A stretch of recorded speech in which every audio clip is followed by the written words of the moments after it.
똑같은 전략이에요. 그러면 한미반도체 보시죠. 한미반도체는 4.5면 삽니다. 5만 원 깨지면. 예, 작년도 8월 달 고점입니다. 그리고 5만 원 깨니까 직전 고점 살짝 돌파해요. 여기 하신 분이 이제 또 꼭지 물린 거예요. 네. 그러면서 지금 보면 어때요? 아까 이렇게 급등시켜 놓고 지그재그만 주죠. 1년 동안 최고 상승 종목입니다. 12,000원짜리. 그러니까 이거 팔아먹습니다 라고 자꾸 제가 얘기하는 게 그 논리고, 여기서 SK 하이닉스 연골고리가 9월 11월부터 10월부터는 삼성 연골고리를 좀 바꿨습니다. 그 다음에 지금은 다른 뭐 칩 쪽 남았다 다른 브랜드 만들면서 막 돌리는 것 중이에요. 그 다음에 이오테크닉스도 보세요. 결론 어떻습니까? 고점에서 이것도 혼돈 과정. 그러니까 얘도 13만 원 부근 오면 삽니다. 이수페타시스 2만 원 초입 오면 삽니다. 그 사이에 이 과정을 거친 종목이 급등한 거예요. 7, 8월 달 고점 찍고 10월 달부터 얘가 삼성 밸류체인 벌써 이런 조정을 거쳤죠. 15,000원에서 무상증자 해갖고 15,000원이 34,000원. 그러니까 10월 달부터는 삼성 밸류체인에 갖다 해서 AD 테크놀로지, 칩셋 미디어 이쪽 라인들 하신 분들만, 심지어는 SF 반도체 4,000원짜리 6,000원. 이런 것들이 시장 대비 초과 수익률을 줬습니다. 그런데 지금은요. 얘도 또 흔들어요. 그러면서 12월 달 7일부터 지금까지는 아까 말한 대로 제주반도체, 오킨스전자, 소외주들 중에 순환 사이클만 주고 있는 것 같습니다. 그러면 앞으로 시장은 뭘까가 아닙니까? 이번에 삼성전자가 75,000원 지지 못하고 또 7만전자 공격하면 이거 다 끝나버려요. 그럼 주도주 바꿔버린다고요. 네. 그러니까 요거를 실적 노출되고 특히 1월 26일을 디데이로 잡아드릴게요. 1월 13일은 뭐죠? 대만 총통선거 결과. 그 다음에 1월 26일은 그때쯤 되면 SK하이닉스나 대부분 실적 발표되지만 제가 가장 또 중요하게 생각하는 부분이 있습니다. 이재용 회장 선고가 있는 날입니다. 법률 이제 벗어 던지냐. 네. 예. 그런데 제가 삼성전자의 가장 큰 리스크가 뭔지 아십니까? 전 분할 리스크입니다. 이제 막 그걸 못하게 하거든요. 네네. 그러니까 이제 그룹 차원에서 마지막 카드를 쓰려고 LG전자도 그런 찌라지가 한번 돌았고 요새 삼성전자도 이제 진짜 쪼개는 거 아니야? 그래서 하나는 나스닥 가고 그 다음에 이 세 가지 밸류체인에서 나쁜 걸로 하나 퉁쳐버리고 그러면서 그동안 구조조정했던 여러 가지 문제점들을 풀어 여기서 매듭 풀라고 하는 거 아니야 라는 그거 확인할. 그렇게 되면 이 시장 안 되거든요. 네.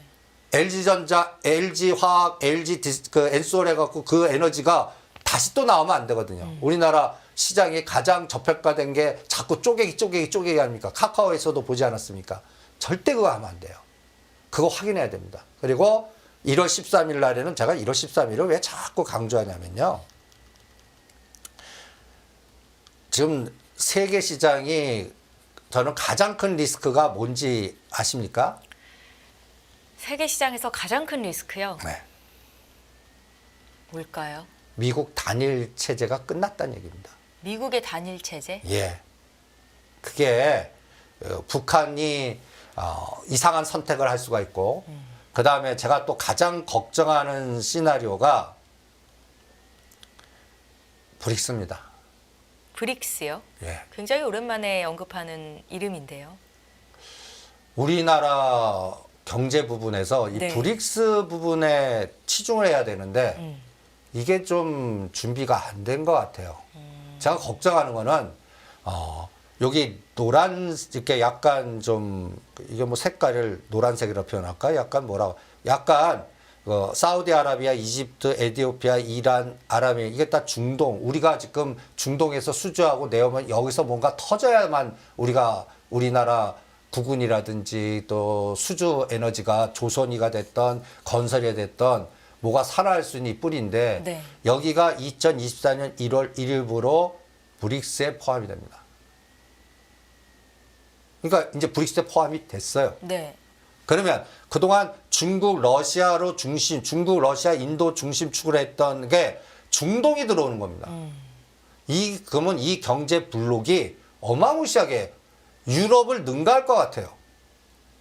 여기에 우리나라가 수출하고 뭐하고 하는 에너지가 있어야 되는데 이게 아직 취약한 것 같아요. 그 여기는 또 블록화가 될 수 있거든요. 그러면 근데 여기가 지금 굉장히 크게 성장하고 지네들끼리 교통 막 왔다 갔다 해요. 여기서 만약에 트럼프 대통령이 재선 가면 이게 싸움판으로 또 가버려요. 그럼 여기가 뭉쳐버린다고요. 이게 또 우리나라의 최대 악재라고 저는 생각을 합니다. 생각지도 않은 부분인데 우리가 사우디에서 따와야 되고 이란, 아랍에미레이트, 지금 조선주도 여기에 연결돼 있거든요. 네옴에서 기대하는, 그래서 연초돼서 건설하고 뭔가 이쪽에서 갈 자리에서 못 가고 뭐 지금은 뭐 태영건설 부동산 PF 갖고 그것 때문이다 그런데 나는 이 브릭스 에너지가 오히려 더 심각해지는 거 아닌가. 그래서 사우디에서 우리가 따와야 되는데 이게 아직까지 따오는 조단이, 그러니까 현대건설이니 삼성물산이니 이런 것들이 에너지가 아직 안 나오는, 그리고 조그만 회사들 외에는 큰 건들이 아직 안 나오는, 지금 이쪽에서 조선이나 건설에서 1조나 5조가 막 땡겨야 되거든요. 네. 그리고 최근에 또 아랍에미레이트가 최고 높은 빌딩에서 세계 건설사들이 안 들어가겠다고 선언해버린 거예요. 삼성물산, 대우건설, 현대건설이 입찰 참여를 안 했습니다. 왜요? 생산성이 안 나오든지 예. 내부적인 문제가 해결되기 전에 거기까지도 갈 수 있는 여력이 안 되든지 둘 중에 하나겠죠. 지금 우리나라 사정 보세요. 지금 막 건설 짓다가 중단하면서 그 조합원들하고 대판듯 싸우지 않습니까? 추가 부담해라, 못한다. 이게 또 노이즈고, 태영건설도 오늘 워크아웃 잘 되기 바랍니다. 지금 워크한 내용 보면 채권단이 합의해 줘야 돼요. 근데 지금 보면 약간 만족을 안 할 것 같아요. 이 불확실성도 자꾸 체크해야 되거든요. 그래서 갑자기 1월 들어와서 뭔가 생각지도 않았던 노이즈가 막 발생을 하는 거예요. 우리 시장에 가려면 저는 수주 사업, 거버넌스, 그 다음에 실적, 요 세 가지 축을 반드시 보라고 그랬는데 뭔가 자꾸 노이즈들이 자꾸 생기는 겁니다. 그러면 삼성전자 IT라도 축을 만들어 줘야 될 거 아니에요. 이게 완전히 안개 속에 있는 것 같아요. 그래서 저는 1월을 완전히 깜깜이장, 안개 속에서 돌다리도 두들겨 가면서 리스크 관리하는 장, 그리고 절대 중국이 부러지면 안 된다. 근데 문제는 지금 여론조사하면 친미 정권 후보가 이기고 있어요. 우리 시진핑 국가주석, 그 중국 주석의 그 신년사 읽어보셨습니까? 신년사에 네. 통일 얘기를 해요. 통일은 역사적 필연이다. 향후 몇 년 동안 대만을 공격하는 일은 없을 것이다라는 발언도 있기는 있죠. 했었는데. 예. 근데 요새 보면 이 필리핀과 충돌하면서 여기에 강경 해군 참모총장을 발령내고, 그 다음에 지금 상해 종합지수나 홍콩이나 이런 것들이 그 최저가로 지금 가고 있지 않습니까? 경제 성장을 하고 뭐 아주 잘 먹히지 않으니까 만약에 대만 것 총통선거마저도 안 되면 통치 전략으로 내부적인 알력이나 갈등을 외부로 표출시켜 버릴까 봐. 이걸 선택하면 안 되거든요. 지금은 이 선거 전에 우회 전략으로 공포 마케팅 해갖고 니네들 잘 결정해야 하는 여론조사용으로만 얘기했으면 모르겠는데, 만약에 1월 13일 날 결과가 노이즈가 생기고 친미 후보인 민진당 후보가 다시 집권해버리면 이거 확인하고 가야 돼요. 갔다 해서 제가 홍콩, 중국계 우리나라 참여됐던 자본을 갖고 있는 블랙록 얘네들이 어떻게 대응하느냐, EEM이나 EW 갖고 공격하면 안 되거든요. 그걸 1월 13일에 확인할래요. 그때 나스닥이 또 도와줘야 되고. 네. 최악의 시대란 뭐예요? 그때 나스닥이 빠지는 거예요. 그럼 얘네도 공격해요. 그럼 다시 원위치합니다. 근데 그러니까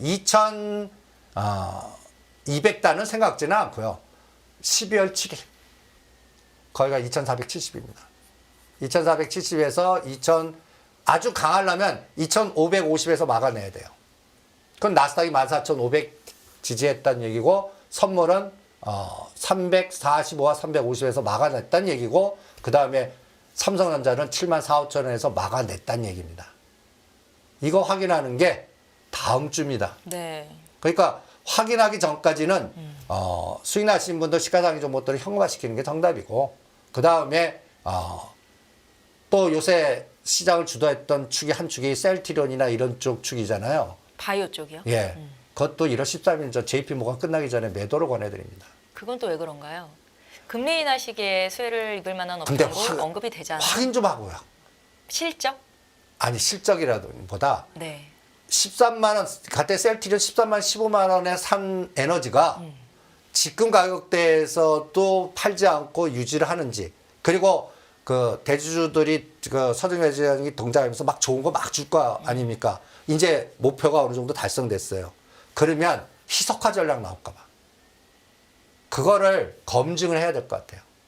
그래서 거기도 한 축이거든요. 시장의 심리를 지금 반도체 축, 바이오 축, 그 다음에 2차 전지 축, 우리가 굵직굵직한 걸 해봐요. 2차 전지 축은 무너졌습니다.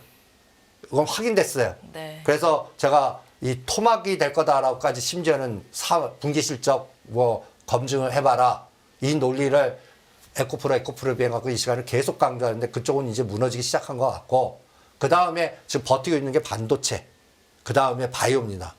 여기에 대장하면 삼성전자, SK하이닉스 여기는 셀트리온 그쪽 에너지들 그리고 SK 바이오팜이라든지 뭐 이런 쪽 에너지들 이게 같이 무너지면 안 돼요.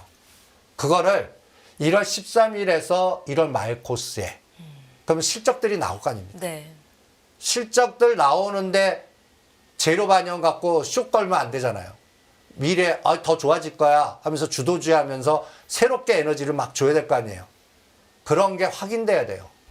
그래서 이번 셀트리온도 상승폭에 갔다기 해서 20% 정도 수익 나신 분들은 그거 순식간에 반은 녹아버릴 수 있습니다. 한 방에.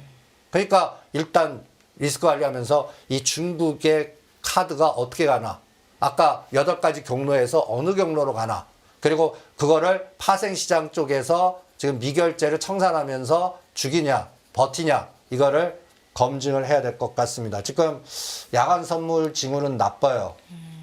지금 야간 선물도 지금 350일 지금 마이너스로 공격하고 있거든요. 네, 네. 그러니까 350에서 그리고 여기가 막아져야 돼요. 홍콩 차이나 H 5천 절대 깨면 안 됩니다. 항생 16,000 절대 깨면 안 됩니다. 상해 종합주가지수 2,900 절대 깨면 안 됩니다. 그러면 만약에 이것까지도 붕괴 코스가 나오면 어떤 논리가 나오냐면 간단히 해서 아까 통치 전략에서 내부의 갈등을 외부로 돌리는 통치 전략 쓸 수도 있어요. 그거를 오늘 우리나라는 지정학적 리스크로 가요.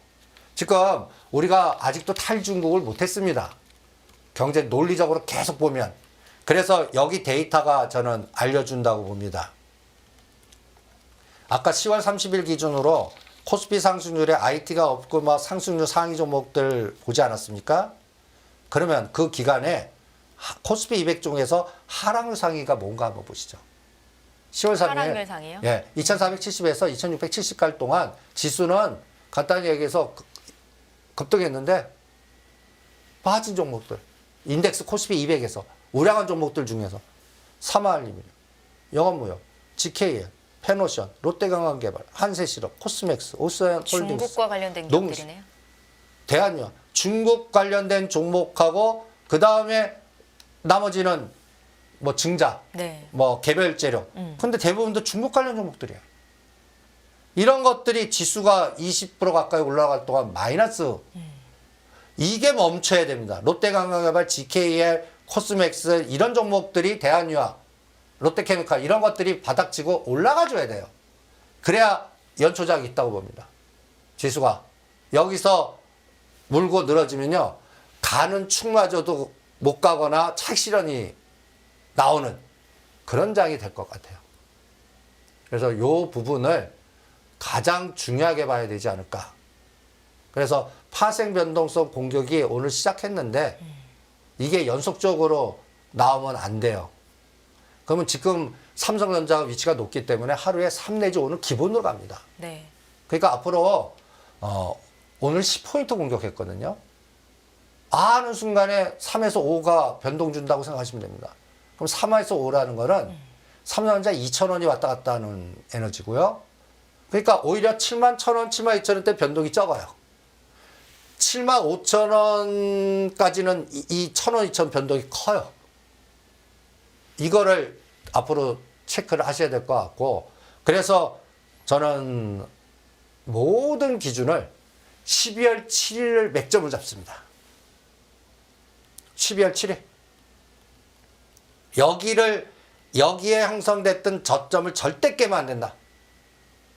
그러면 상반기장 없다는 얘기입니다.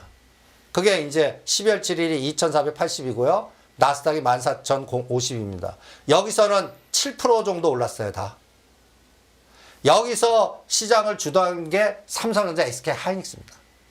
요 인덱스 7% 오를 때 SK 하이닉스 13%, 삼성전자 11%인가 이렇게 올랐고, 그 다음에 요거 보시면 알아요. 코스피 200 종목 중에 에코프로, 셀티론, 한직칼, HMM 이런 것들은 비슷하죠. 여기 SL이 16% 올랐고, 기아, 자동차들이 들어오죠. 뒤에 보면 SK 하이닉스가 13, 현대차, 삼성전자 11. 그래서 인덱스보다 더 갔어요. 이게 우리를 착시현상 만든 형태거든요. 이걸 메꾸면 안 되죠. 절대 메꾸면 안 될 거 아니에요. 그러면 뭔가 다른 에너지가 나오니까 얘네들이 좋다는데 이렇게 올리는 에너지가 폭탄 제조한 꼴이 된 거예요. 그렇게 되면 안 되는 그런 상황을 1월 13일, 2월 26일 두 가지 마디에서 우리 요 수치들이 어디로 꽂히나 한번 보죠. 그게 제일 중요할 것 같습니다. 네. 알겠습니다. 일단은 단기적으로 뭐 1월 말까지 이렇게 시장을 보고 대응하시는 분들은 지금 하신 이승조 대표님의 말씀을 꼭 참고를 해 주셨으면 좋겠고요.